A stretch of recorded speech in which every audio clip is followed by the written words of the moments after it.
Let's make some sorghum molasses, but it doesn't begin here. Most people thinks it starts here, but you gotta go all the way back to here. Back to the field from last year's crop, after all the cane has been harvested and the molasses now in jars, and the processing shed all cleaned up for the season, we come back here one more time to collect seed heads for the next year's crop. I usually get 3 times the amount of seed I need to have plenty on hand, just in case I need to replant or have it to give to a neighbor that wants to try growing their own cane. I'll take 5 or 6 seed heads and tie them together with a length of twine so they can be hung in a dry corner in the barn, out of reach of all the critters so they can stay safe and dry down through the winter.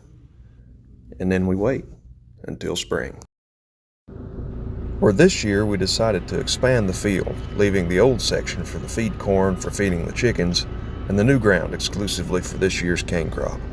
We start by running a disc over the sod to make it a little easier for the plow to turn it under, followed by the rotary tiller, which gently eases your children off to a nice nap for as long as your arm can stand it. It also works well to prepare the soil into a nice seed bed.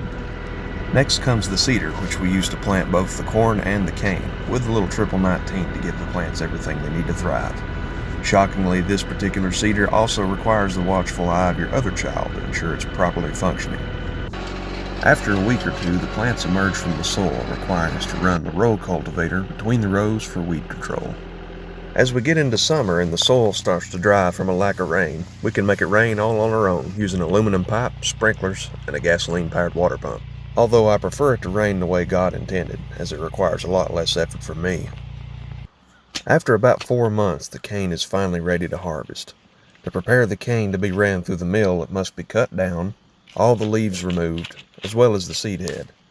If at all possible, we try to do this, which we refer to as foddering, in the field because it's quicker and with less cleanup than by doing it stalk by stalk at the shed. This year we did have some wind damage which blew down about a quarter of the crop a month before harvest, which caused it to start to rot. It causes this red color to appear inside the stalk, accompanied by a rotten apple smell which indicates decay. But anyway, I'll start doing some foddering here in the field. I got about half of it done with the help of a neighbor. We'll load the stripped cane on one trailer and the rest of it we'll put on another trailer to strip at the processing shed. Then comes one of the most recognizable parts of making molasses, running the cane through the mill.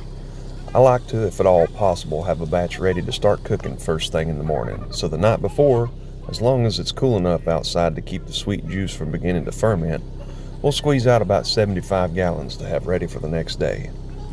Early the next morning, around 5 or so, we'll get ready to start cooking, get the fire started, clean out the pot, and transfer over the juice. At this point, it's all about getting the fire good and hot, bringing the box up to a rolling boil and maintaining that boil for about 5 or 6 hours, removing any of the solids that boil out and rise to the top. This box holds about 75 gallons of juice, and depending on the sugar content, it'll end up producing about 40 quarts of molasses, give or take 5 quarts or so. So far, the record has been 63 set by J.V. Hensley. It turns into a community event pretty much every time, and that's part of what makes it so enjoyable. Making molasses is something that I'll always remember being a part of the community that I live in. I remember seeing this as a kid, and it really stuck with me. All the folks that have been doing it here are getting up in age, and this is a tradition that I really don't want to see fade away as they do. I'm very fortunate to have this opportunity to learn from these wonderful folks and keep this tradition going.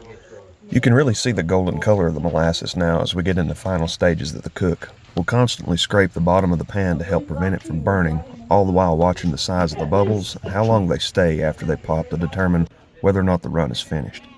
Once we are satisfied that it's ready to come off the fire, we'll start transferring the molasses to a bottling keg, filtering through a strainer cloth. Then begins the process of filling the jars. This year was the most I've ever had, with over 140 quarts from 3 runs. I hope you've enjoyed this little video and gained some insight on how molasses is made in this little corner of western North Carolina.